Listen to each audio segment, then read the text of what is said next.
Don't worry, my dear. I know you're alarmed, but you needn't be. Oh, no. What are you doing here? We can't have two of us running about. Yes, well, it's a bit difficult to explain, really. In that case, there's only one thing left for us to do. I know. Pull to open. Pull to open. Yes, and what do you do? They're a form of higher anthropoid. They're very simple, very honest. We all know what will happen if we fail. So do we. We've seen it happen. Do, please, sit down. Oh, no. But this time it's going to be different. Here come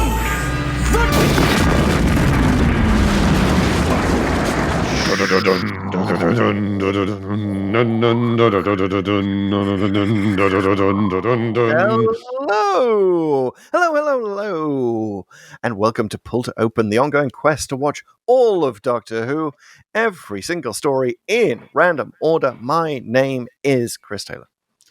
And I'm Pete Paschal. And if you're here for our serious yet whimsical Doctor Who commentary, Chris and I have you covered. Don't worry about that. Yep. It's not just new takes on old episodes here at Pull to Open, though. We're going to have some new takes on new episodes that you might have heard of that are coming up. That's happening pretty soon, especially now that we have the space-time coordinates for when our show, Doctor Who, is coming back. But more on that in a little bit. We're going to talk all about that. But first, Chris, please, Yes. Can you update our fine, beautiful listeners on where we have been lately? Previously on Pull to Open, 3 stories ago, this may become pertinent. We were in Pertwee's first season with the Ambassadors of Death. 2 stories ago, we rocketed backwards to a horse outside the ancient city of Troy with the Mythmakers. And last time on Pull to Open, well, before we did our Hot 100 countdown, please check out that. They're really looking great. Martin West, thank you for the music. Fabulous show. But before that, we had Party on the Moon with Ice Warriors and a lot of foam and some balloons. It was the Seeds of Death. That one might have been a pride parade. We're still looking into that. As you said, one of the gayest stories in Doctor Who, and we loved it for that. And then, what did the randomizer do? Did it send us forward for perhaps an aperitif? Perhaps a little dry white wine of a new Who episode? No. with insouciance, with the insouciance of a Malbec, it took us backwards to Pertwee's drinkiest phase. To the beginning of season 10, episode 1, story 1. It's Day of the Daleks. I kind of knew where you were going with that, with all the wine stuff. I'm glad you brought it home. That's good. Yeah, well, I think I don't have my wine with me because it's 10:30 in the morning San Francisco time when we're recording this. However, if we were later in the day, like I was in New York, I wouldn't begrudge you having a small mimosa, perhaps. A small mimosa. It's not that late in the day here. It's a little early, but it is brunch time at least. It's always brunch o'clock, and here on Pull to Open, it's always commentary o'clock. If you fast forward to the time listed in the show notes for the commentary on Day of the Daleks, if you're there for that, if you want to get timey-wimey with it, Terminator with it, we're here for you. We've got you. But you won't want to do that. Because remind them where they have to look, though. They have to look at the show notes. Show notes. Yeah, I just said that. Show notes. Oh, you did? Sorry. Yeah. I'm sorry. I'm the one not paying attention, though. Hey, we just record this Blake thing. 7? Listen to it. Yeah, so anyway, check the show notes. But if you like seeing me being tortured by the Whomoji challenge, that is coming up, as is Pull to Open on Pull to Open's verdict on the Mythmakers, and lots more. It's all coming up in the Pulse Loop. Of course, fetch it, David. Yes, and first up in the Pulse Loop, everyone, please check out our website. It is pulltoopen.net, because even though we're going to have a lot of meaty commentary on the Day of the Daleks, actually, it's just Day of the Daleks, I realize. There's no the. Yes. On That's Day right. of the Daleks, there is probably stuff that we might not even get to talking about. We have so many thoughts on it, and we will send our notes out to anyone who subscribes to our newsletter over at pulltoopen.net. Yep, pulltoopen.net. You can find us there. You'll get full written notes on every episode, as well as anything else that we decide to send out. So it's a great place to stay apprised of what's going on in the Pull to Open universe. In addition to that, you can also visit us on Patreon if you want to become a patron of the show and help support us. So if you go to patreon.com/pull-to-open, head on there, and there are step-by-step instructions on becoming a member. I'm not sure if it's a member or a patron, or if it's both. I think they're sort of the same name for different names for the same thing. So I think Overlords is appropriate for Pull to Open. You can be our Overlords. You can be the Lords of the Randomizer on Patreon. So thanks. If you want us to do that, that would be fantastic. We are also going to be doing some special hot takes on the specials that have just been announced, the dates of which have just been announced.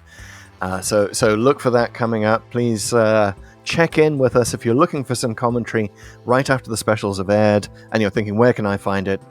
Who is my favorite, Doctor Who podcast voice to listen to? Well, obviously it's mine. You can also listen to Pete's in those special hot takes that we'll be releasing right after the specials. Right, Pete?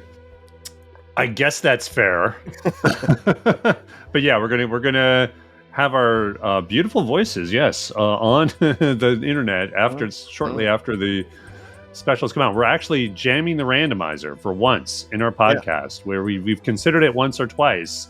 Don't tell the randomizer, by the way, and because it might release its fury upon us now that it's hearing this. But we're going to jam it. We're going to be currently here, staying abreast of the current time in space. And you know what it is? We'll be standing at the console of the randomizer, and we will look up and we will see ourselves from the future talking about the new specials, and then we'll look down again and be like, wait, what was that? So it won't technically be us, and we'll never find out where in our time streams that actual event happened. But anyway, so far, it's so far. You never know. But yeah, so stay tuned for those. By the way, if you are a fan of Pull to Open and you're really looking forward to hearing our takes every week and also our commentaries on those new specials, hey, you might be just the kind of person we're looking for to help us out with our social media. We are getting some good response on social media. We want to keep that going, but we could use a little help from someone. So please go ahead and DM us on any of our platforms or email us over at pulltoopenpodcast@gmail.com. And let's chat. Yeah, and please slide into our DMs, because we've got thousands and thousands of TikTok followers and we don't know what to do with it. Well, we sort of do, but we could do with a hand. Anyway, if you're not going to slide into our DMs, then at the very least, please show support for Pull to Open by leaving a review in the podcast app, especially if you're listening to our Apple Podcasts.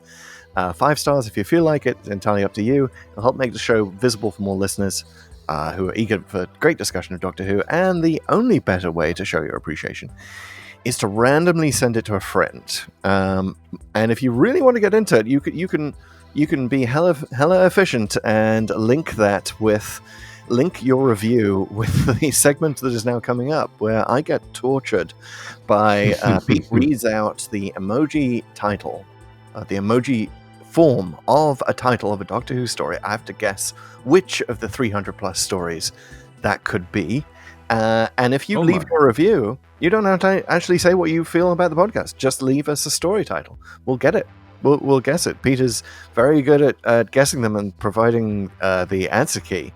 I'm great at that. May check with you if, in fact, he's not certain himself. Which I did for this week. This week's edition of the Whomoji Challenge.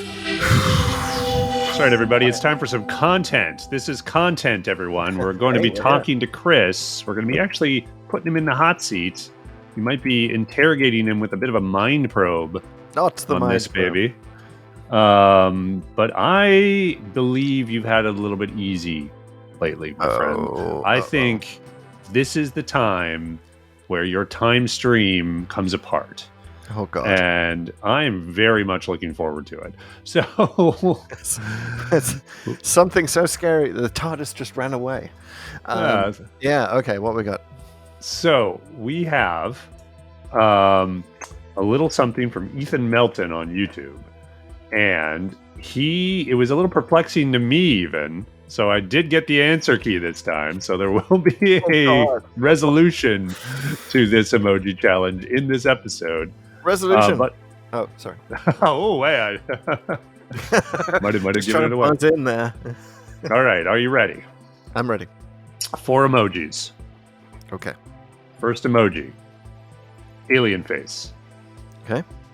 Second emoji, evergreen tree. Okay. Third emoji, coiled snake. Okay. Fourth emoji, shield. Oh, holy cow. Holy space helmet for a cow, Batman. I don't even know where to start with that. Obviously not Aliens of London. I thought with the tree maybe we were getting into the forest, in the forest of the night. And Kinder, snake dance with the snake. No? Maybe. Do I have to choose one? I think I'm gonna force you to choose one. Is it Kinder? It's Kinder! Oh my god, how did you do that? What gave it away? I guess the snake. The snake. The snake is a big giveaway. Oh, yeah. It kind of is. Have you seen Kinder? A long time ago, when it originally aired, I did. Right.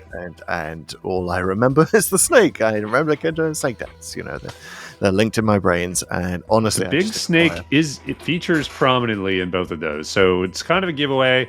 I like what Ethan did here with the alien face. It's almost like a mislead, even though it's an alien planet. There is a forest.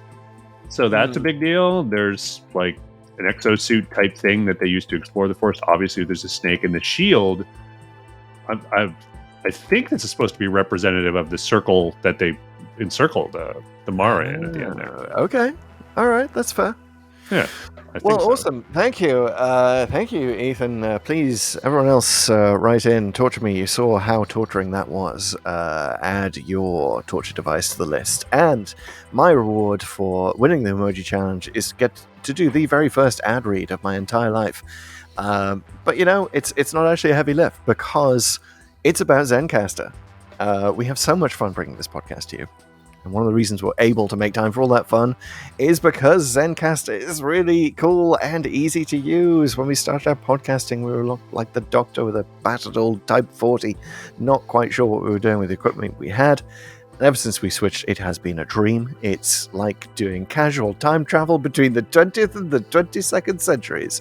Sometimes you erase your own time stream. No, it's also just convenient.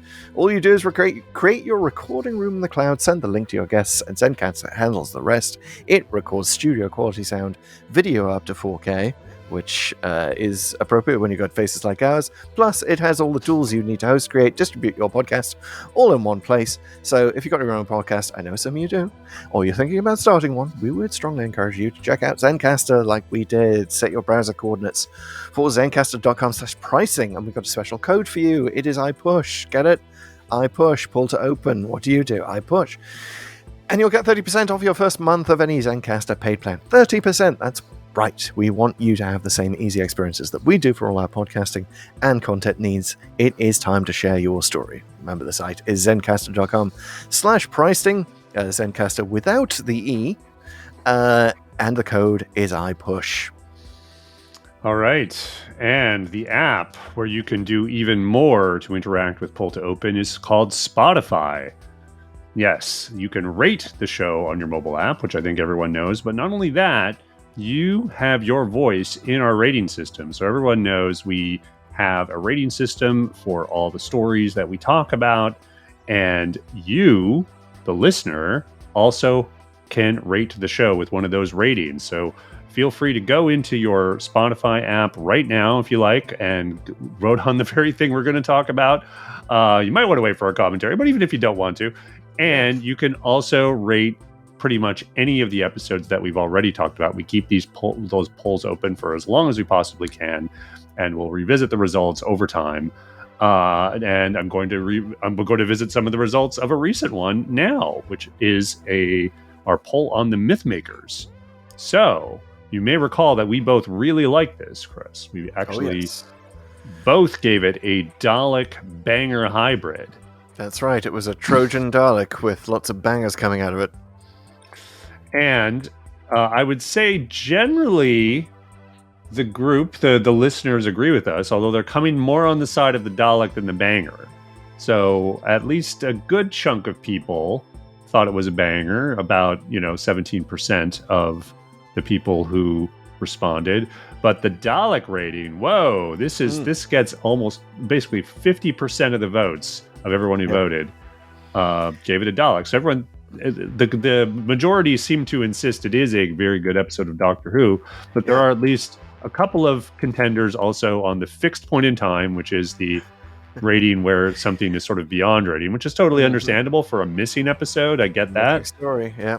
And then there's the Lady Cassandra, which I kind of don't get. But I think understandable because it's a great joke. Right, exactly. It's just because the rating is for a paper thin plot that looks great, and it's hard to know if this looks great because it's lost. But again, there is a character called Cassandra, which might be the original, you might say. Yes, so the original, you might say. I love it. Yeah, well, thanks for voting. Please do vote again, and polls are open. And if you're on YouTube, that is a great place, as we've already said. Leave that emoji title for the emoji challenge. You can see us. You can see our Easter eggs in the background. You can try to read all of the pull to open sign as you watch me. What have we got in the background there, Pete, for David Daleks? Do we have some? We got some Pertwee and unit action. We got a Dalek who is just appearing randomly in the middle of the first episode and saying "report." But anyway, also if you're on YouTube, you can like the video you're watching, subscribe, hit the bell icon, and go check out that Toymaker plot summary, because my goodness, that thing is heading to the stratosphere. We appreciate which one of us is reading that summary, Pete? I can't even remember. It's so traumatic to remember past TLDWs. That would be you, sir. Oh, gosh. Okay. Well, thanks everyone for listening to my dulcet and panicked tones. I always will remember your assertion that Cyril is not the schoolboy Billy Bunter. Yeah, it was very important to waste valuable time in TLDW to assert that. Oh, it's always important to waste valuable time in TLDW, as we're about to find out in a few minutes. Yes. But before we do that, reminder, folks, we are on TikTok at Pull to Open. We have a lot of followers there, and we're continuing to upload clips from our podcasts with commentary. So check that out. It's a great place to follow us along, and there's a lot of great discussion on all those videos. And we're also on Twitter /X at Pull to Open 63. Also on Instagram at that same handle, and Facebook. And we're also starting to do a little more on Threads. So please keep checking us out there. And we're also on Blue Sky at Pull to Open. Yes. All right. So there's been some news. Let's get to the news. This is exciting. So we got the first two special dates, and it is November the 25th. First three. Yeah. Oh my goodness, I missed the third. You missed the third? I missed the third because it just the first two were revealed and then the third later? No? We got all three. The one that wasn't revealed is the Christmas special. So let me bring the people up to speed. Okay, yes. So please. we have November 25th. Yes. Will be the date of the first special, entitled The Star Beast. And the second one is Wild Blue Yonder, which is coming at ya December 2nd, so 1 week later. Mm-hmm. And then The Giggle, with Neil Patrick Harris very prominently in the title card as the toy maker, as we all know, will be coming December 9th. So we have all three dates. So it's basically every week. It's going every week. It's going every week. And then there's also a Christmas special. Yeah. This is all old news to the folks, by the way. Yeah. Because it's a week later from when we're recording this. But sorry, folks. Gramps is just catching up here. I gotta say, like, that first title card, I know everyone's talked about this and it's been a sensation on Twitter, but the care that they took to make it look like the first issue of Doctor Who, the comic book, with the two aliens sort of leaning in, the Doctor in the middle, people behind him, Beep the Meep sort of peeking out. It's just such a reassuring thing, frankly, that Doctor Who, and I'm not saying this hasn't been the case throughout most of New Who, but the people making it are fans of the show, and they get it, and they have these great creative forces that are really taking the care to tickle all of the fan fancies that you could possibly think of. Absolutely. And I think that's doesn't get incredible. funnier or fancier than the Star Beast. And for all of those who read the comic book at the time, we may even have a little bit to say on that comic book. So stay tuned for that later in Pull to Open history. But you know what is most interesting to me about those dates, Pete? The date What's that most interesting about those dates, Chris? That isn't there. What date is that, you say? November the 23rd, 2023. Yes. Now, of course, as our American listeners know, you guys are having something of a dinner? Big dinner? You guys, as if you haven't lived here for like 30 years. Yes, it's a big day in the American holiday schedule. It is Thanksgiving Day, of course, and that is the official anniversary. To my knowledge, I don't know if anything's actually scheduled. And that Thanksgiving is thanks for the arrival of Doctor Who in 1963. Yes, certainly. That's when the holiday started. I know. That's when it arrived at Plymouth Rock. That's right. And it has no more problematic history than that. That's it. Nothing to see here, folks. But yeah, so what are they going to do for the 23rd? Because in case you haven't noticed, the UK doesn't celebrate Thanksgiving.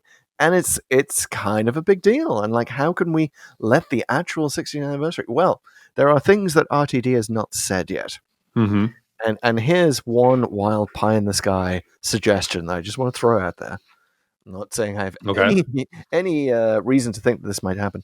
I would just love to see it. I'd love to see another adventure in space and time. Oh, like really? Keep the story going. I mean, you don't necessarily have to have Reese Shearsmith, is it? As Patrick Troughton. Yeah, but so another behind the scenes dramatization. Because of course, as we know from going to the War Games around that time, the show was teetering on the brink of cancellation. Troughton was exhausted. Like a lot of the stories that we've been to, especially in Classic Who, kind of had so much behind the scenes tension that it makes for a great story. I like this idea. Basically talking, like, I'd love to see essentially the behind the scenes Doctor Who. Doesn't have to be a series of movies. It could almost be like The Crown, but it's about the making of Doctor Who. Yeah. I mean, that would be just fabulous. I wonder if RTD hasn't, because I'm sure he's a fan of The Crown, if he hasn't had that idea already. I wonder if we haven't hit on something that we might see. And as niche as it sounds, because it sounds like it's only going to appeal to Doctor Who fans, which is true. One, if you think about media today, it's all going niche. Everything's all niche all the time. Also, you're dead on in that, like, the behind the scenes stories and the drama about it, whether it's Troughton, Pertwee, Tom Baker, all of that. Like, if you create rich enough characters and make it make it really about something, I mean, people will watch, even if they're not fans of Doctor Who. Yeah, there's so much drama and, like, how worn out the Doctors became and how the BBC tried to, cancel it several times. That maybe the whole sort of behind the scenes of how the return to Earth and the unit adventures, like that would be a great sort of third act reveal. It's like, oh no, we're actually saving the show, but it's going to take on this whole new form. Yeah, it writes itself. And you know what? Today's story, The Day of the Daleks, has a behind the scenes story to it that actually was the thing that made me think of this. I would love to see this. I can't wait to get to that. But one last thing I'll just say about all this stuff that came out now about a week and a half ago, that little sort of transition bit in the new trailer. There's not much new in the trailer. There's like a little bit of new footage of Neil Patrick Harris just kind of running in his sort of marching band outfit. But the bit where the Disney Plus logo comes on and the TARDIS sort of completes the plus sign and then swings out in front of it. I've said this on social media already. It's such a surreal moment. It's kind of like just one of those things where not since I heard the words Doctor Who, the Fox Tuesday night movie, have I felt such a weird, surreal, world colliding moment. It was crazy. Oh yeah, I hear you. I obviously I did not keep up with all the Doctor Who news of the last week and a half, but I did see that ident, and my goodness, yes, you're absolutely right. Seeing that spinning blue police box next to the Disney logo. Who would ever have thought in 1986 we'd, with the show teetering on the brink of cancellation again, and I can't wait to see the Colin Baker adventure in space and time. He could play himself. That's really, it's fabulous. It's amazing. I can't wait to see where Who goes next. I can't wait to see all of these things that RTD has up its sleeve. I'm like a kid on Christmas morning here, and the presents are just sitting there, and I'm itching to unwrap them. Well, here's again, me too. And you kicked off this segment a little bit with like wondering what's going to happen on the 23rd. Here's my suspicion. I think we might get another Night of the Doctor. Ooh. I think we get a YouTube, and either it's that day or just before. Yes, and because he's had so much time to think about the rollout and the things he's going to gift us with, and I hope it is something like that adds to the actual story, right? Not just like, oh, here's a behind the scenes thing with David Tennant, which they are doing, and here's some other stuff. But like particularly since the comic book has already sort of taken up what's happened after Power of the Doctor, I feel like they might need something to bridge it now with sort of the series. So with particularly for people who haven't read the comic, right? Not that everyone's going to watch the YouTube, but that said, if you're not even a fan enough to do either of those things, you're just going to come in anyway, cold anyway, so it doesn't really matter. Yeah, the Doctor could be like, I don't know what's happening to me anymore. That was a very weird adventure with Daleks who weren't Daleks. What was that? That would be satisfying for us who've been scratching our heads through the comic book as well. I can't wait to see it. And look, RTD, I know you're listening. I'm not going to insult your intelligence by saying you don't listen to Pull to Open. Really, please do drop that YouTube on November the 22nd, which also happens to be my birthday. It would be an extra special gift. So, thanks RTD. Thanks in advance. Thanks, Uncle Russell. Can't wait to unwrap it. But I'm also looking forward to unwrapping the official Pull to Open summary of Day of the Daleks. Oh boy. It's approaching. It is hoving into view. It is appearing in the middle of the episode and saying report. We're here at it. It's time, folks. That's right. You've skipped forward in the show notes and now you're here. It's time for 1P Patchel. It's this week's contestant in TLDW to summarize Day of the Daleks, which is a story that we give 30 seconds for each episode, each Classic Who episode. That gives you 2 minutes to tell us a timey-wimey Terminator-style story. Do you think you could do it? I think I could do it. It's funny. You were saying the last time we did one of these that you're getting good at anticipating doing them. Yeah. And I think you've kind of cursed me because now I feel like I'm the opposite. Like I didn't think about it at all. Like I'm just like, oh, right. I've got to do this thing. I guess I'll just do it. But yeah, I mean, it's pretty straightforward, surprisingly, looking at the story generally and as a time travel story, but like it is kind of a straightforward kind of like paradox time travel story that I think I've got. There's definitely rabbit holes that could go down that I'm gonna try to be mindful of, but I think I got this one. Well, I will warn you that this is your one and only shot at this. You cannot come back in the future and do this again because the Blinovitch limitation says you. The Blinovitch says, sir, I think you'll find. I'm going to pull a Father's Day, man, somehow. We'll get back. You might unravel everything and have time eaters come out and sterilize the wound, but I'll make it happen. No, I'm getting it right. One take. We're getting so nerdy right here, but let's get even nerdier because it's time for the official Pull to Open summary of Day of the Daleks, in 2 minutes, starting in 3, 2, 1, go.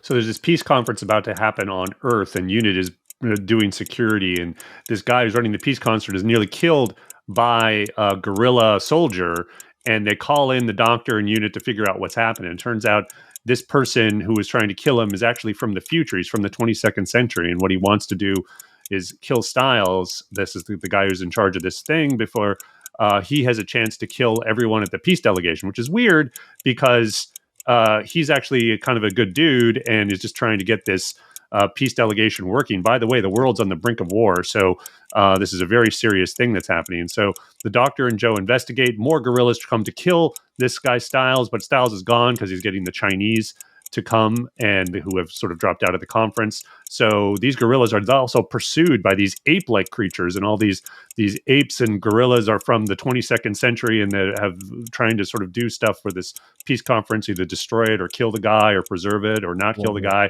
It's a little unclear, but the Doctor and Joe end up going to the 22nd century to figure out what's going on. And it's a devastated place. It's a terrible world, and it's actually ruled by the Daleks, and the Daleks are behind all this, and they've claimed to have invaded Earth again and essentially altered the time stream so that their invasion in the future, which everyone knows happens in the 22nd century, really succeeds this time, and the Earth is just devastated, and they're completely in charge. So the Doctor allies himself with the gorillas and realizes what's happened is that they tried to go back in time to kill Styles, who was apparently responsible for creating this future, but they ended up creating the future themselves by destroying the peace conference and ushering in a whole generation of war. So what happens is they go back, get the house evacuated. The Daleks try to come back with the Ogrons and destroy the house to make sure their version of the future happens. But they get the delegates out in time and destroy the Daleks, and everything's okay. And off the Doctor goes without fulfilling the promise from the first episode that he would meet himself again in the future while wearing the same outfit. Bit of a rabbit hole I avoided. Yeah, you certainly did. Well done. And so did the director. Exactly. The director TLDW'd by not including that scene deliberately. Was it actually filmed? No. At the other end of that scene? No. So, yeah, we could, we starting to tend to start these commentaries off with like tidbits. Yep. So we made reference to it a couple times already, even in the pre-show, but there is that scene. It's one of the very first scenes. So the Doctor and Joe are around the TARDIS console, and then they see themselves come in because of some time short out, and then something explodes in the console and they disappear. And the Doctor's sort of nonplussed by it. He's like, oh, well, I'm sure we'll become them at some point. And it never happens. You're kind of waiting for that to happen, honestly, even in episode 1. I'm not surprised they didn't do it. Honestly, here's the thing. I think it's a good call not to do it, because it's once the Daleks are destroyed, it's true. The story's over. Like doing something just to loop back for the sake of doing it because you did it in the first episode is a bad idea at that point. However, what I would have done had they the time, and again, Doctor Who never has enough time to make the show, certainly back in the classic series. The irony. If they had worked that into the explanation for the paradox, because the paradox is a great idea, and it happens in episode 4 when they discover it's the gorillas who are actually responsible for destroying the peace conference in the first place. But it's all sort of dialogue. It's all sort of worked out there. Whereas if they could have somehow rewritten that they were back in the 20th century and the Doctor and Joe see themselves, and there is a sort of light bulb that goes off on everyone because of this, that, the gorillas actually did the paradox, that would have been really, really good. And actually even made the whole thing more active. Because like I say, it's just kind of everyone talking to each other and then just coming to the conclusion that it's them. There's no real sort of, active moment where it happens. Yeah, let's talk about the overall structure and the pacing of this thing, because it's a story that betrays the fact that the writer really didn't want to write certain elements of the story, I think. The pacing is kind of all over the place. We'll get to the circumstances of that. I think one of those things rhymes with Malix. Yeah, really. Yeah, we'll get to the story of that, but in the Doctor Who history corner. But let me just say that my personal experience of watching this, and I did watch, by the way, the CGI version. Yeah, me too. Yeah. We'll talk about that. Well, give me the structure. You wanted to go in the structure. Yeah, okay. I'll go with the structure, and then we'll get CGI. I really, for the first 3 episodes, I was ogronning hard, as they say. It's a term of art here on Pull to Open. I was, and then all of a sudden in the fourth episode, when it reveals itself to be this sort of proto-Terminator story, Right. When the underlying story under those creatures that the writer really didn't want to insert reveals itself, it's fantastic. I wanted more episode 4, even though like episode 4 also a lot of like that's where you get the famously laughable invasion of the house with just 3 Daleks in the original version. But if they'd paced this differently, if they'd stretched it out more, like if they'd really, really leaned into the Terminator story and explained it earlier on, like to a greater degree, and explained the paradox loop. Maybe the Doctor get the information a bit faster about what's actually going on here. Well, it was a novel idea at the time, and I think the reveal of it in episode 4 is the big reveal.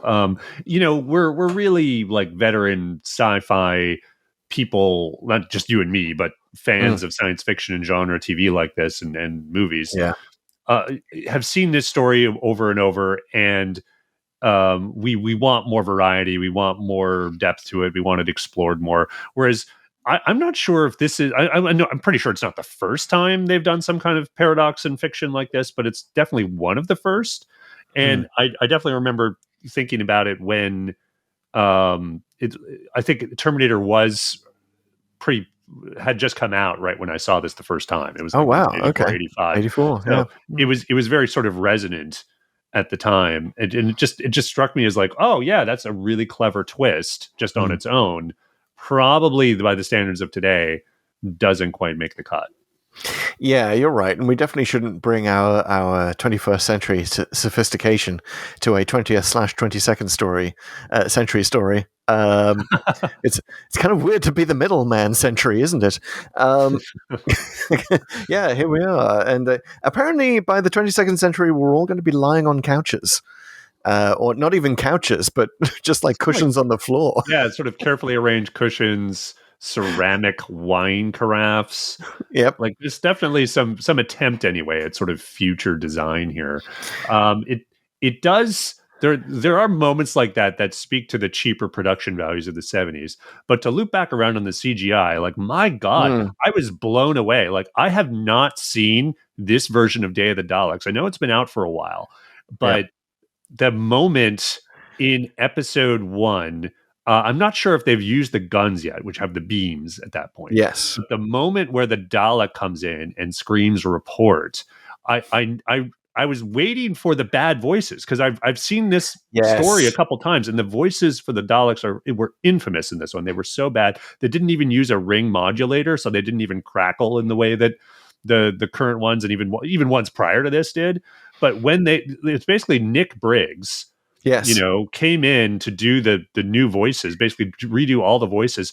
They are so good. Like it just screams report in that sort of New Who Dalek kind of way. And I was just, what? Like I just was there with my kids, and I was just like, holy cow, that was not what I remember. Interesting. Yeah, I have not seen the original version. I sort of feel, as a veteran of the Star Wars Special Edition wars, I should at least go back and watch the despecialized version of Day of the Daleks at some point.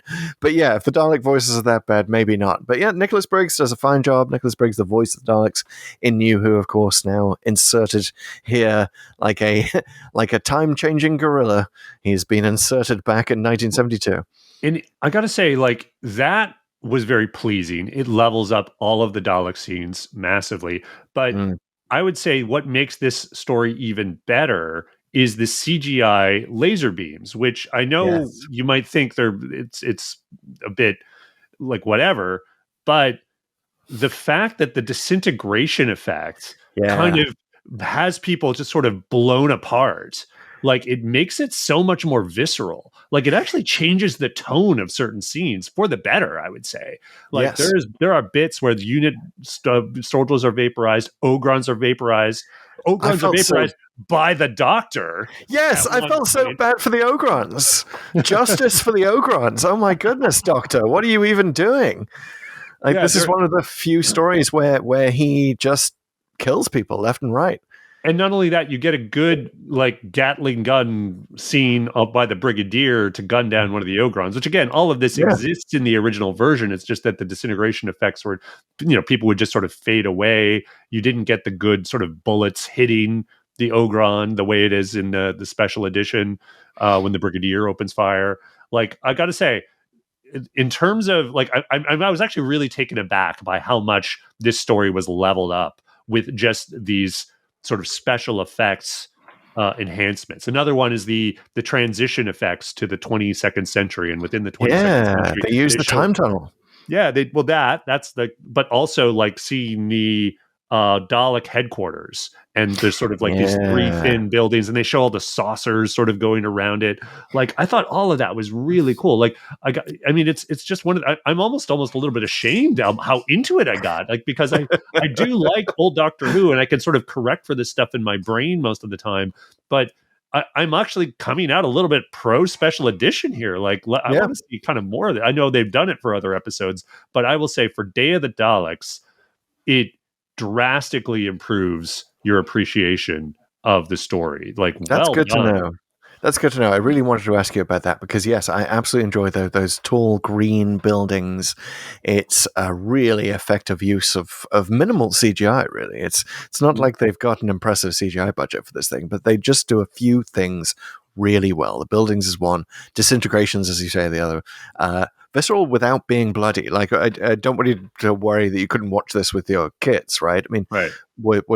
How did your kids react to those disintegration effects?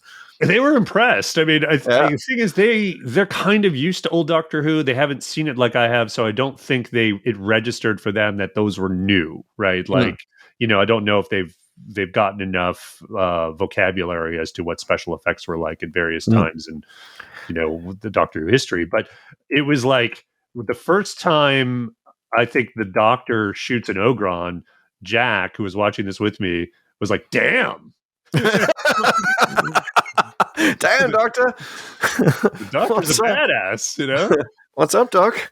It's super weird. All right, so this is the return of the Daleks, right? Chronologically speaking, if we get out of our random heads for a second, this is the first time the Daleks have been on screen for 5 years, and which is why the other thing, not counting the War Games.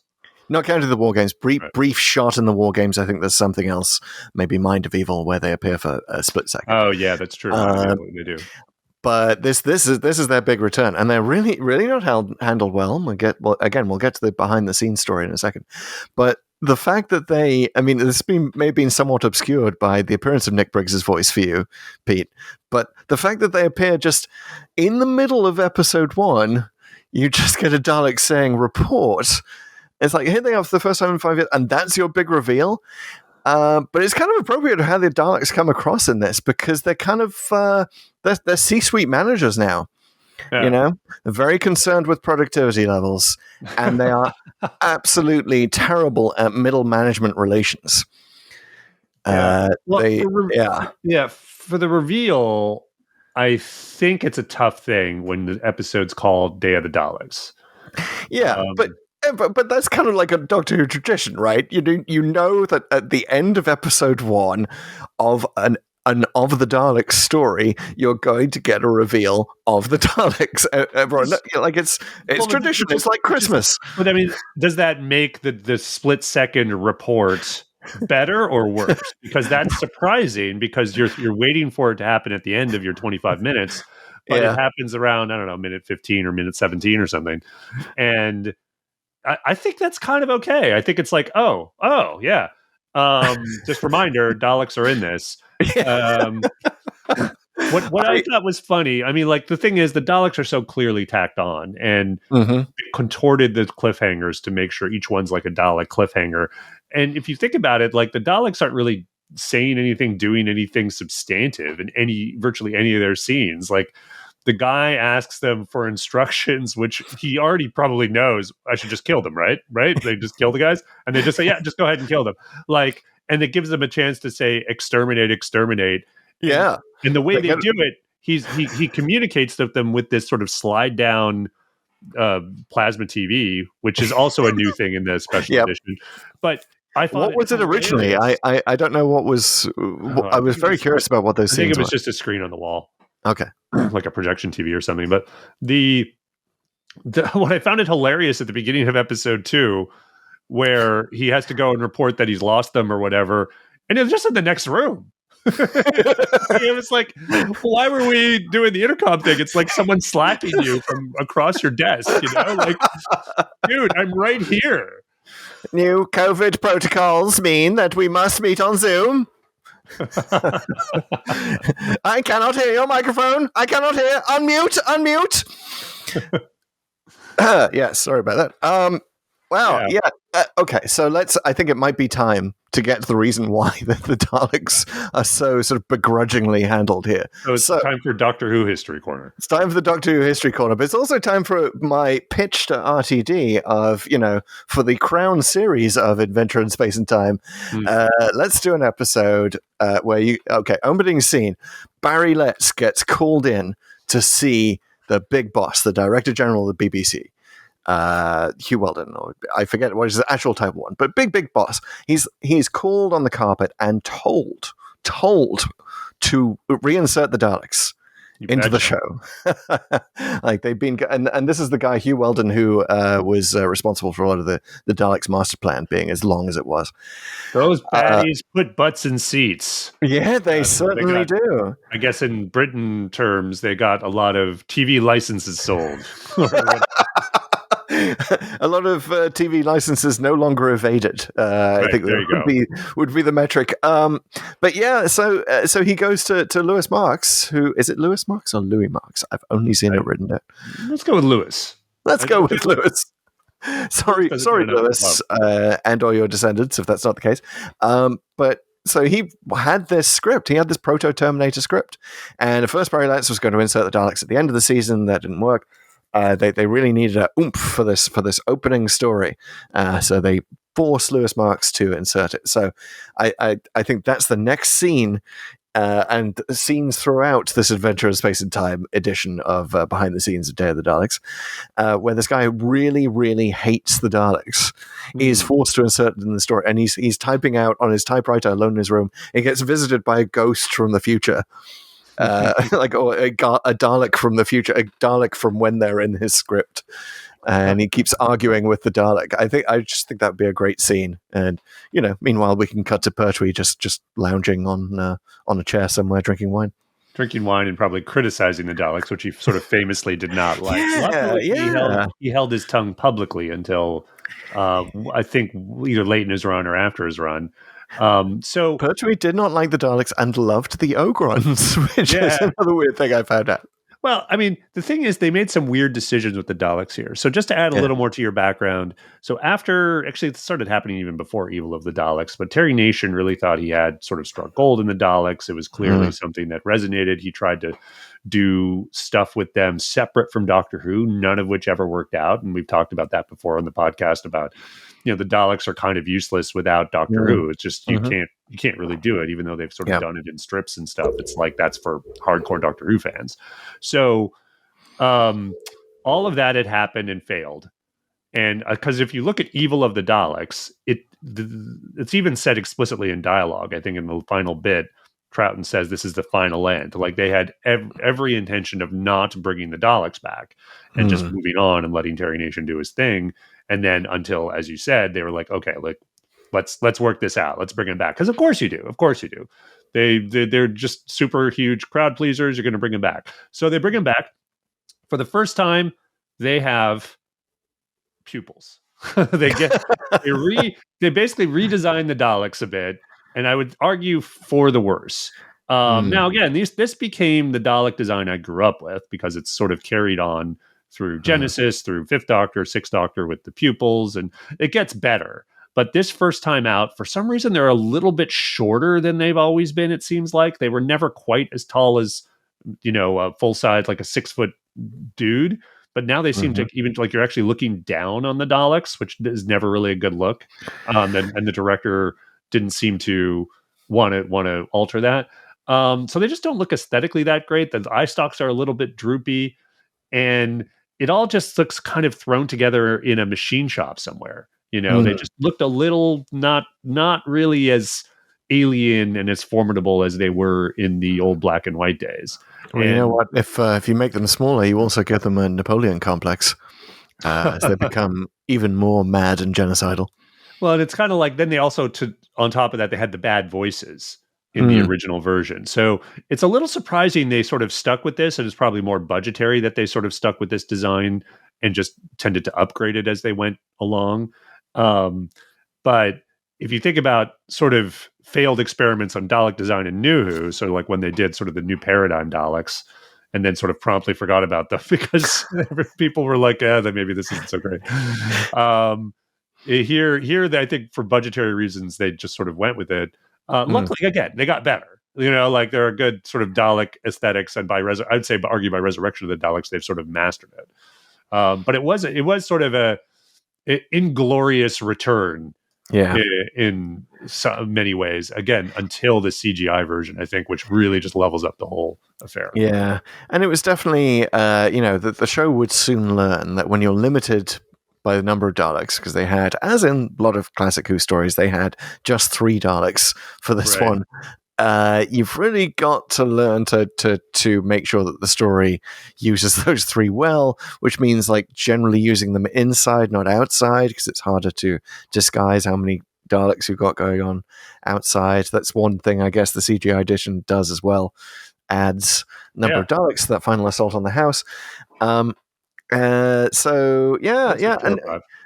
I was most surprised by how much I enjoyed the Ogrons in this. Like after Frontier in Space, I was not expecting to have a good time with the Ogrons, and of course, you had kind of prepared the ground years ago by adding Ogron to our rating, as Ogron is the official worst monster ever in a Doctor Who, according to Pull to Open, because that's a really bad, unredeemably bad story. But yeah, they actually and they function well by not saying a lot, so you kind of just feel sorry for them. And especially as the controller, this guy in the future, who's working for the Daleks, kind of basically compares them to dogs. Poor guys. They're just trying to earn a living. Poor simple Ogrons, simple and loyal. And what's wrong with dogs anyway? You know what I liked about something that struck me the first time while I was watching this was there's a couple bits towards the end where the controller's talking to the Daleks and is talking about the gorillas. And he's saying like, oh, the gorillas are this, the gorillas are that. And you see almost like the Ogron standing right there like, hey, like I'm right here, dude. Like you see gorillas? Like dude, that's a bit speciesist. That's a bit Ogronist. But I gotta say, like just the word gorilla is used a lot here. Yeah. And I feel like it was probably, I don't know, was that new in terms of the lexicon at the time? But I feel like certainly it was certainly in the news, and that was certainly a big influence on Lewis Marks. Was the guerrillas, the Palestinian guerrillas, hijacked a plane. I think it was the Palestinian Liberation Front, something like that, in about 1970, 71. So I think that's what he was. But yeah, maybe they should have gone with the French pronunciation, guerrilla, to differentiate it a little bit. I don't know. Certainly soldiers is okay, but it's kind of like if you're calling people gorillas in a thing where there's kind of a species of quasi-gorillas, particularly if it's a show for kids. Yes. Like it got a little confusing, honestly, for Grace. She was a little like, she hadn't heard the word gorilla. She's 10, so she doesn't know what guerrilla warfare is. And we sort of had to stop and explain what they were talking about the Ogrons. Honestly, I do remember that from the 70s. I'm sure a lot of 70s kids do, is the fact that you would hear gorillas mentioned on the news. You're like, really? There's an army of I've just seen Planet of the Apes. Is that what's going on? Is that real? Was that a documentary? So yeah, that was a little weird. So I get it. But themselves, I mean, I don't know if they're that great. I mean, they're actually shown to be more competent than the controller gives them credit for, because the controller constantly is like, oh, they suck compared to humans. You need humans, not these sort of space apes that we have. And they actually recapture the Doctor. They kill a bunch of the gorillas. Throughout. Gorilla. So, as foot soldiers, you can sort of see why the Daleks have chosen them, because obviously they're easily controllable and they're big, strong, hairy dudes. And that nice John Pertwee takes them for a jog by leading them on his big tricycle that they could easily catch up with. Well, it's so silly because they keep shooting and it's zap, zap, zap, zap, and there's all these ray beams. The only way that makes any sense, of course, is if they're not trying to kill him, they're trying to drive him, which I think actually, as bad as that action scene is, does sort of make sense. It's like they're just trying to stop him from escaping. Yes. Get out of here, you varmint. Well, you can see, so Louis marks, obviously, I'm calling them Louis marks now, but we'll just go with that for half the show. How about that? So he hated the Daleks, but it's clear the care and attention that he lavished on the Ogrons by simply naming them in the script Monster. He didn't even give them a name. He's not even the originator of the name Ogron. Yes, we fear the monster. Exactly. Poor Ogrons. You name them after the one thing that they're afraid of on their home planet. Poor guys.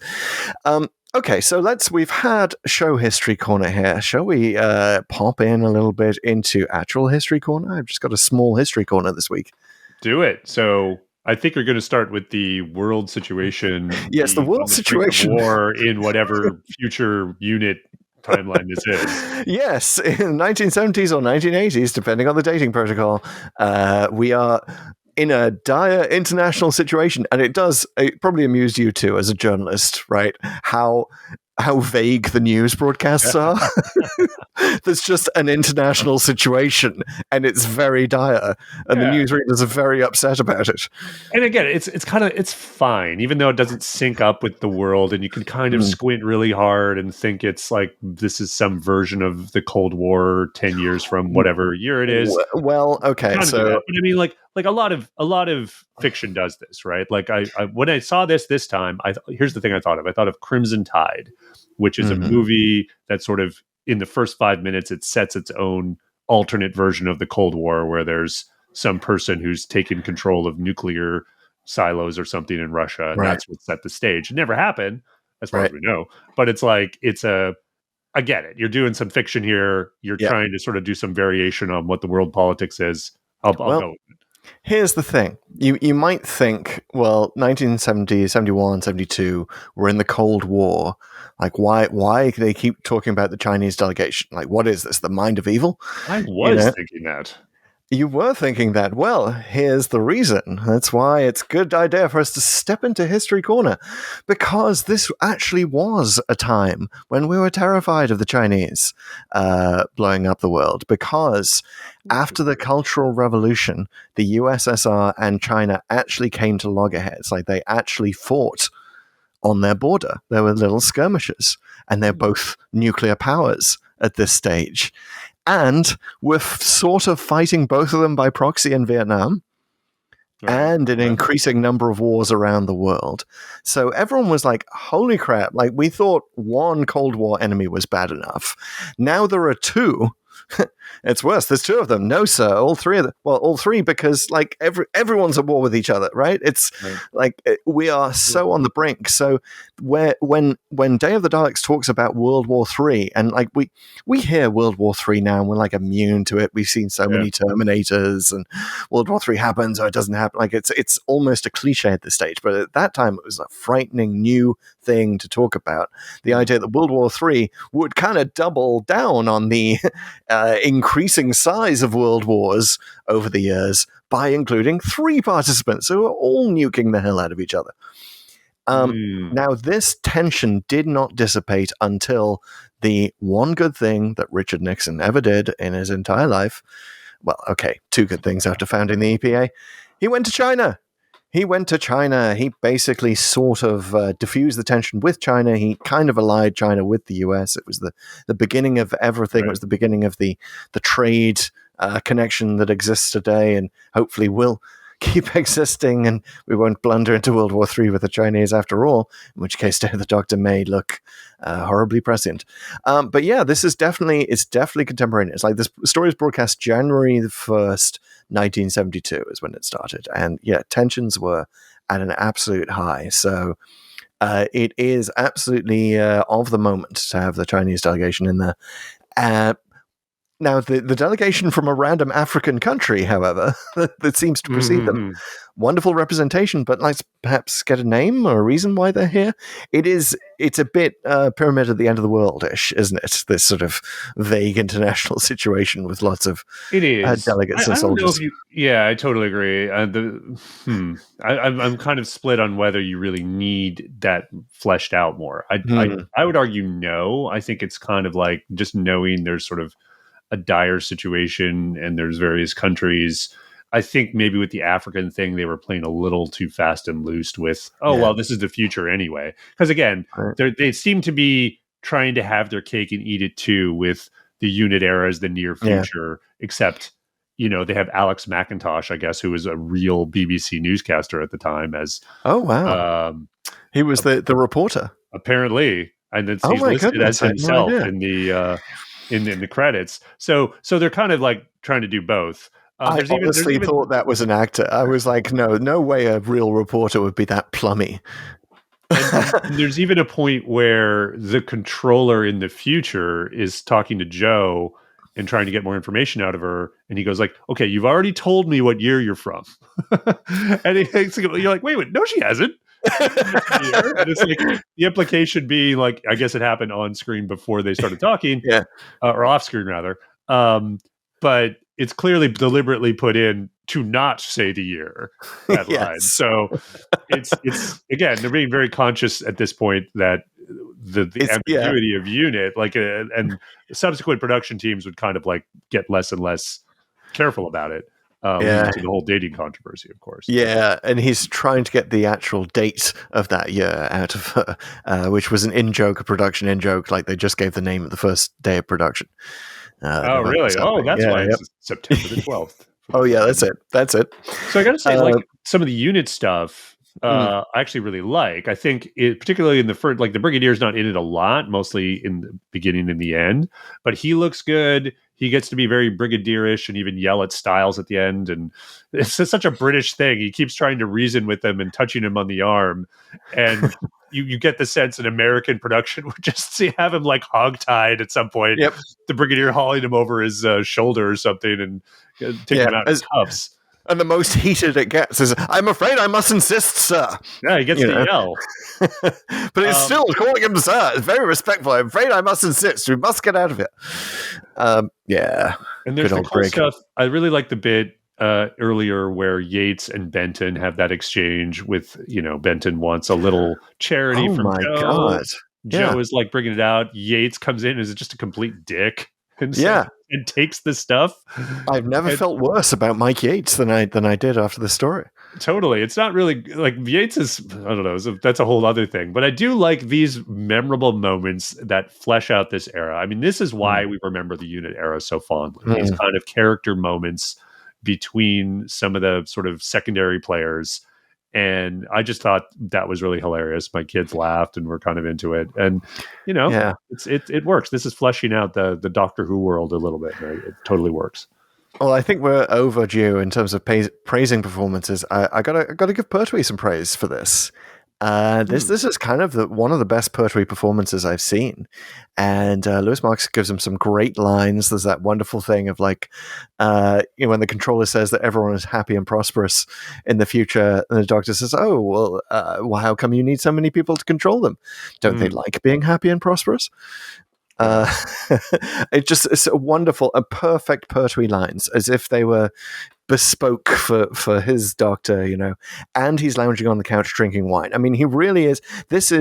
We have talked on Pull to Open before about the Doctor's weird relationship with alcohol throughout history, about how he appeared to be a teetotaler in his first incarnation, but also drank Viking mead when it suited him, when there's a pretty lady to hand it to him. Arguably that time he didn't know. Arguably he didn't know. But full on. This time he's a neophile. You betcha. What does he say about the wine? He's like, it's never cynical. Like, he's amused by its presumption. I forget what.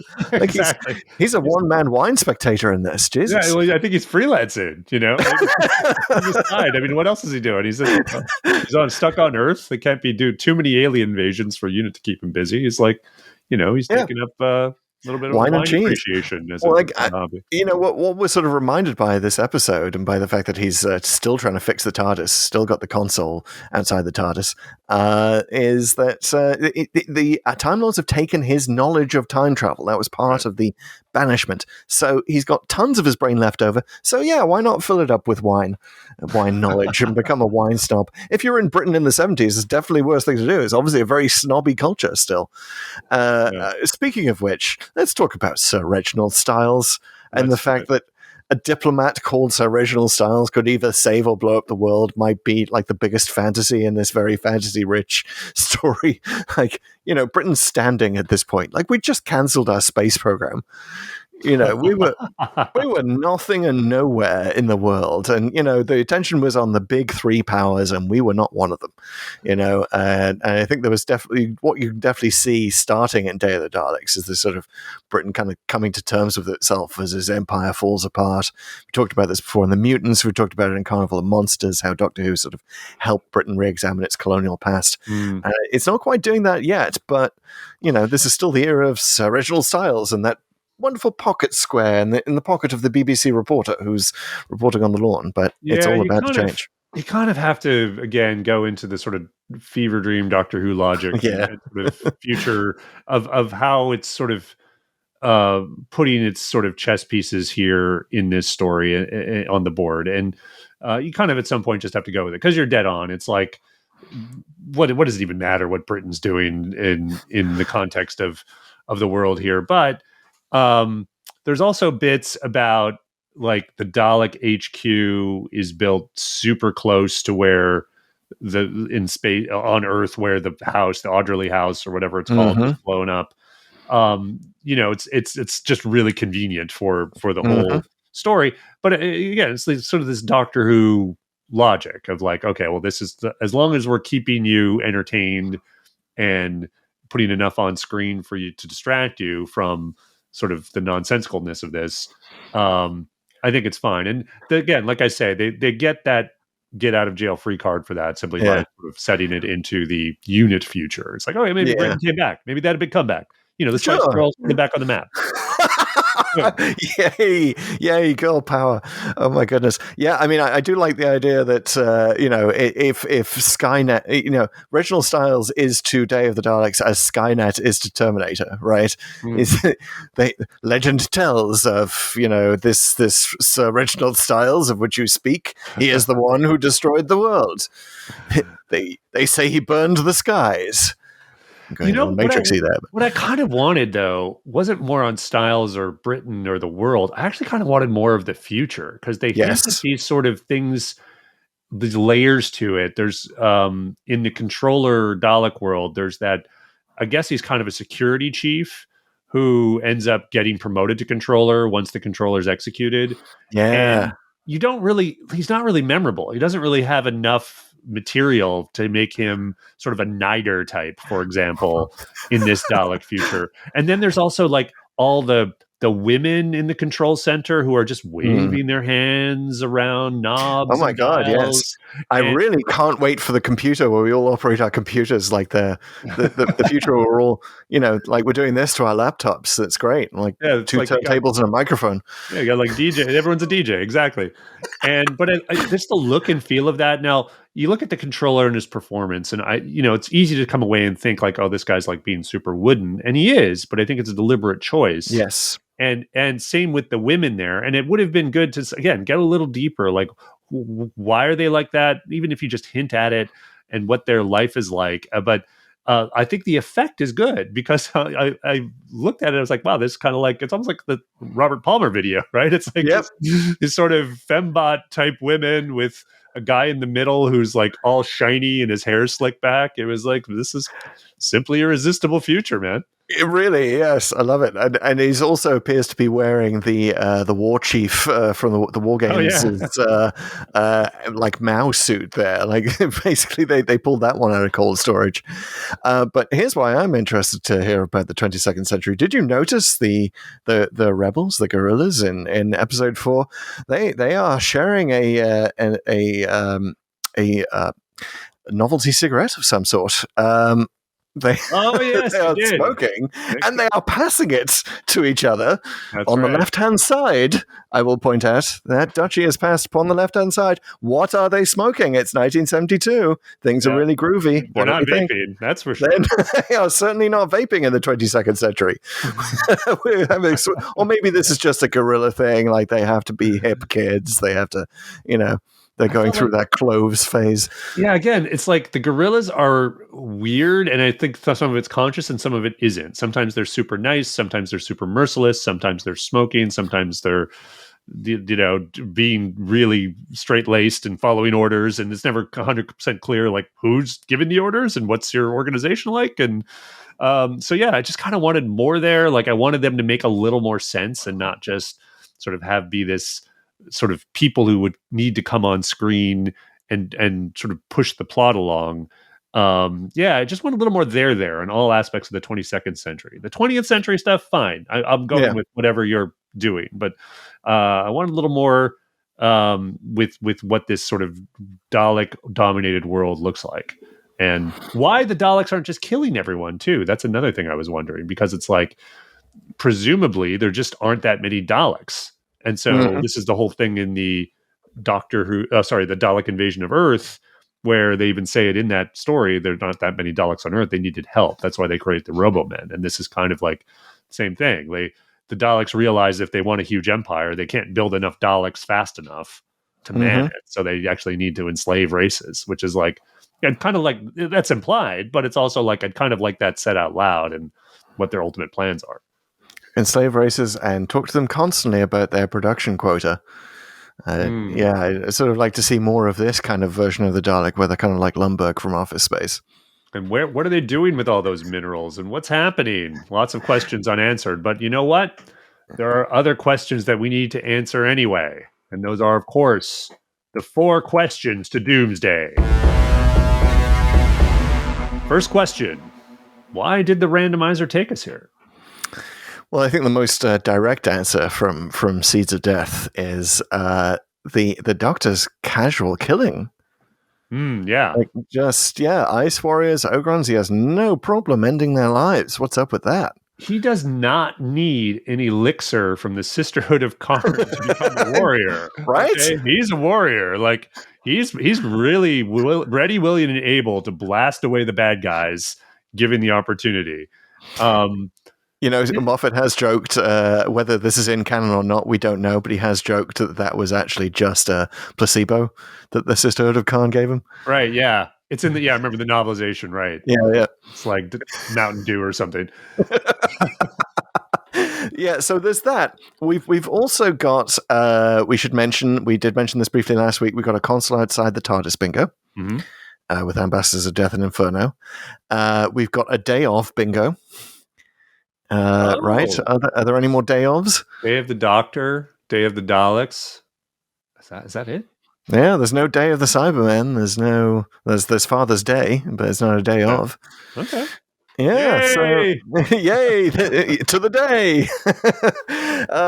So there's that, and then just to throw a little cold water on the proceedings, I would mention that at the time we're recording this, the just to stay vague, the international situation is kind of looking a bit perilous.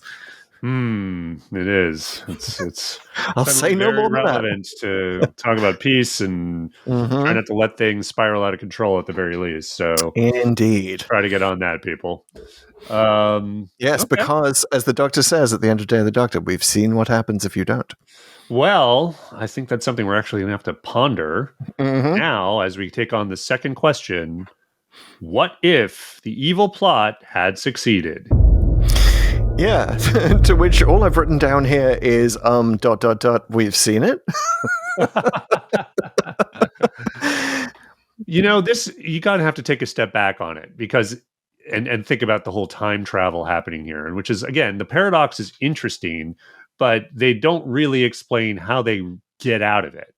The whole thing about these sort of paradox things is it's inevitable, like it happens, and admittedly they go in a different direction in Terminator 2, which is to say changing time as opposed to sort of becoming a part of it. But in the original Terminator, it's all just a loop. Nothing is actually changed.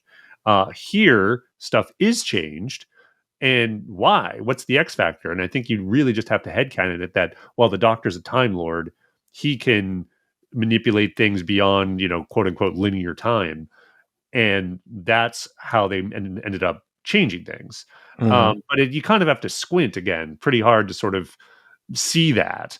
And so yes, that it succeeds on some level. But is there another version of this where the Doctor doesn't do what he does, and that future comes to pass? Right. And the Doctor that we know either dies or gets regenerated to Tom Baker in some weird dark Dalek future. Right. Maybe. And then the Time Lords take Tom Baker's Doctor directly to Skaro at the beginning of the Daleks, and just the timeline intersects with Genesis of the Daleks, and maybe in that version the evil plot succeeds here. Then he has no compunction, no qualms about touching the two wires. If he'd actually died in that horrible Dalek future of Earth. So no Daleks. Yeah, it's possible. Maybe. Yes. I think what I have to think here is like whether it kind of succeeds and doesn't succeed because this timeline's erased, but that did sort of exist at one point. So I feel like the lack of success here might have led to the Daleks just sort of being more careful. Because there is a point here where like the Supreme Dalek says something like, we've mastered time travel, we've invaded again, and the Daleks will now spread their evil or their empire to all places and all times. He says something along those lines. And it's like, whoa. Like, I think you're going to screw something up if you just sort of start invading every single time as well as planets, And I think they learned something here is like, oh yeah, we need to be a little more careful about altering the timeline because we could end up just wiping ourselves out. So maybe this is the beginnings of the Time War. Yeah. Maybe Skaro wasn't the first strike after all. Interesting. Yeah, something to ponder. Well. Anyway, more things to ponder, of course, include our third question, which is, where is the Clara Splinter? Wow, well, there are many options for where Clara Oswald splintered in time. At the end of the day, the name of the Doctor, somewhere in the background of every Doctor Who story. Not just yelling at Pertwee from behind Bessie on some random road somewhere, but presumably in all his other stories too. Where is she in this one? All I had for this, because I didn't have much time to think about it, delivering Mike Yates a swift kick in the nuts off screen for being so mean to Benton and stealing his wine and cheese. And using this line, rank has his privilege. I mean, how much more of an asshole boss can you get? You know what? I'll bet military guys in the 70s would say this is pretty mild. Right. Sure. I'm sure it's just doing, what people would do. That said, I couldn't find a good place for her. I don't like having Clara fill plot holes that make her evil.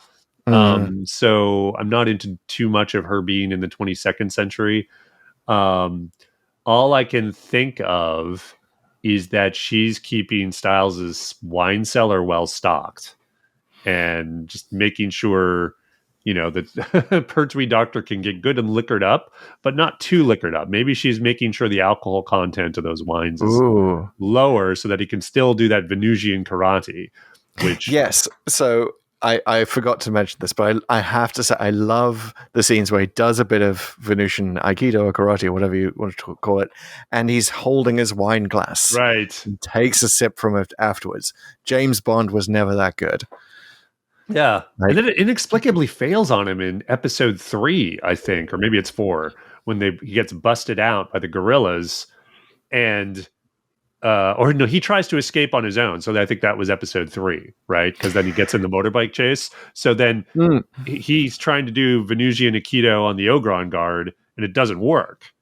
And then Joe has to smash him over the head with the wine carafe, which does work. We still have to explain that whole thing of like, why don't the Daleks recognize this incarnation of the Doctor? And in part, it's an excuse to strap him to a table while we actually see for the first time in the series, the photos of Hartnell and Troughton confirming that this is the same guy. But And we got in, to like the original version, you could actually see the title sequence Oh, on the screen. It would say like, and it's John Pertwee as the Doctor. yeah. Luckily, they boy. cleaned that up in the CGI version. Again, thanks, special edition. Rarely thought I would say that. But yeah, so there is this whole thing of, the. Oh gosh, it's completely fled my head. But yeah, she has to be the one who is projecting an image of the Doctor and Joe at the start to make them think that they're about to be involved in a timey-wimey adventure and clearing up that plot hole. Oh yeah, Yeah. could be. Maybe it's all done with mirrors. Yeah.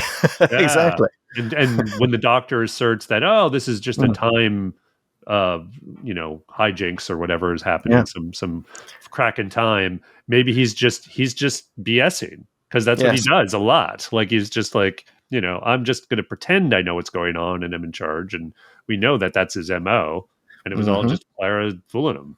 Yeah, I love it. But I was also going to say that maybe the Clara Splinter we're looking for is Souffle Girl. It's the Clara Splinter inside a Dalek, maybe a different Clara Splinter inside a Dalek, erasing the memory of the Daleks of the Doctor just in time for Pertwee's incarnation to arrive and just sort of slow things down. It's hard to know about that, why they recognize him or not, just because you could argue this is just the first time they're encountering the Pertwee incarnation.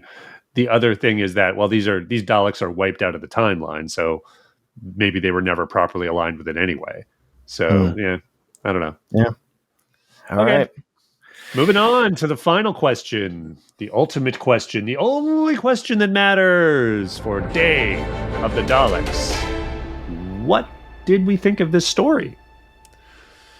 Well, the Pull to Open rating system will provide an answer, and it has 6 ratings, and one of them is a Dalek. And that is what we give a good episode of Doctor Who. In addition, one of the ratings is also an Ogron. Hey! Which is what we give to a bad episode of Doctor Who. There's also the Professor Hater, which we give to an episode of Doctor Who that may not be very good, but at least we learned something. There's the Viscount Banger, which we give to the best of the best. There's the Fixed Point in Time, which we give to an episode that is somehow beyond rating. We don't want to rate it, probably for reasons of nostalgia, but sometimes for other reasons. And then there is also the Lady Cassandra, something that has a paper-thin plot, but hey, at least it looks good, especially with a little moisturizing. Yes, and a little CGI, which you might consider for this if you didn't appreciate the plot. But I will say that, ironically, whenever the Daleks are on screen, it's kind of an Ogron. Whenever the Ogrons are on screen, it's kind of a Dalek. But we don't rate by individual scenes. However, not usually, but we do have hybrids, and I think we're looking at a hybrid here. I think it is a Dalek hybrid, but I also think there are some things that we learned, Doctor Who learned not to do. Really? So yeah, like have 3 Daleks invading invading a country house, or like just the pacing of it, or like not wrapping up your time loop from episode 1 and breaking that storytelling convention. Few things like that just tip it over, I think, into the hater side of the hybrid. So it's a Dalek hater hybrid for me. Wow. Okay. Well, I got to say, as I said earlier, I was really taken aback by how much I got into this. Partly because of the CGI, but also when I was watching with my kids, they kind of got into it. Maybe also partly because of the CGI. I'm sure they would have been laughing at those old Dalek voices. But I really enjoyed this. I really watching it again, and sort of appreciating sort of the time travel storyline. I think you're dead on that this is probably the best Ogron story. They're super fun, and they really work. There's problems with it, but most of the problems are wanting more. And I'm so glad the CGI version gives you a little more to work with, and particularly with the visceral nature of sort of all those disintegration effects. You can really feel the sort of peril in it. So I'm giving this kind of a hybrid rating. It's not really a hybrid rating because I think it's a really great Dalek. It's basically a supreme Dalek for the CGI version, but for the story itself, it's basically just a regular Dalek. It's kind of a drone if you don't see the CGI. So it's a Dalek hybrid. It's a Dalek hybrid. Wow. So that makes it, between our ratings, that makes it 75% Dalek, which means that it is, now that we have our Hot 100, I can tell you that this is going to be somewhere in the realm of State of Decay, Terror of the Autons, The God Complex, Planet of Evil, The Time Meddler, or Frontier in Space. Well, it's very appropriate that it's with Frontier in Space. Also, Yes. the only other episode that features Ogrons and Daleks in the same thing, but Ogrons in particular. Yes. Well, stay tuned. At some point in the future, we will have another Hot 100 where we find out what the big rises and fallers are. This one will probably edge the Saranga Conundrum out of the Hot 100. Sorry, Saranga Conundrum. You are the weakest link. Goodbye. All right. Everybody on Spotify, don't forget, you can have your voice. We have just rated Day of the Daleks. Now you can too. Go to your Spotify app, check out the poll on this episode, and let us know what you thought. Do you agree that it's a hybrid of Dalek and Hater proportions, or is it a fine Dalek, or perhaps one of the other ratings? Go ahead. Have your say. Indeed, and it's time for the randomizer to have its say. As we step back into our TARDIS, or the randomizer control panel that we've decoupled from the TARDIS, and we like to give the randomizer challenges. But first, how does the randomizer work? Well, there's the codex. That's the first part. That's what Pete has. That is the list of all Doctor Who stories in sequential order. And we are counting down the numbers in that soon to be increased number of Doctor Who stories, which may end up adding 1 or 3, depending on how interlinked the plots are of the specials. But where are we at the moment, Pete? What's the magic number of stories left to visit? There are 201 Doctor Who stories left to visit. Oh my God! Are we going to get to the magic 200? We might, but first we have to challenge the randomizer for what's happening next week, which is what we like to do, and I'm just going for it. I like the Daleks again. This made me really want to see more of them. Give me more Daleks. Okay. All right. Well, I am going to piggyback on that. And before I hit random.org, which is how the randomizer works, that's the executor part, it uses atmospheric noise and gorillas from the future to decide on non-algorithmic random number, because algorithms are really bad at random numbers. True randomness, the best we can do is look at atoms bouncing around the atmosphere. So as I plug 1 and 201 into random.org, I'm going to say I liked the timey-wiminess. Like, this is it's a surprisingly rare thing in Doctor Who. We've obviously been there for some of the timey-wimiest, including Blink and Day of the Doctor. But take us to some perhaps less well-regarded timey-wiminess somewhere in the canon. Okay. And we'll put it to the test. Let's do it. Let's get some mental time travel with the Daleks. They like to do that, you know. All right. Are you ready for the countdown? I am. In 4, 3, 2, 1. 124. We are in New Who. We definitely are, and we've done it. We've arrived. It is not Dalek-y. It's not really that timey-wimey, but it is human nature, the family of blood. Ooh, well, timey-wimey in the sense that the Doctor believes himself to be a human from a particular time on Earth in the past, in our past. I am super thrilled to be doing a well-regarded Tennant episode before his return to the series. So this is going to be great. Oh my goodness. And talk about the discussion of like the Time Lord Victorious angle of Tennant's Doctor. Here we are. Absolutely. We talked about this in our Cruel and Cowardly special Randomizer episode. Was listening. It really was. It was like, ooh, Cruel Doctor. Let me. That was in fact the one story I believe we mentioned in that episode that we hadn't already been to. So the randomizer's like, let me complete your collection for you. Catch you up. Thank you, Randomizer. And thank you, listener, for listening to this episode of Pull to Open, which is a podcast. And podcasts are great things for you to subscribe to. So go ahead and hit that follow button in whatever app you're in case you're following us on the web embed or something. Go ahead and do that. Go check us out on YouTube, youtube.com/Pull to Open.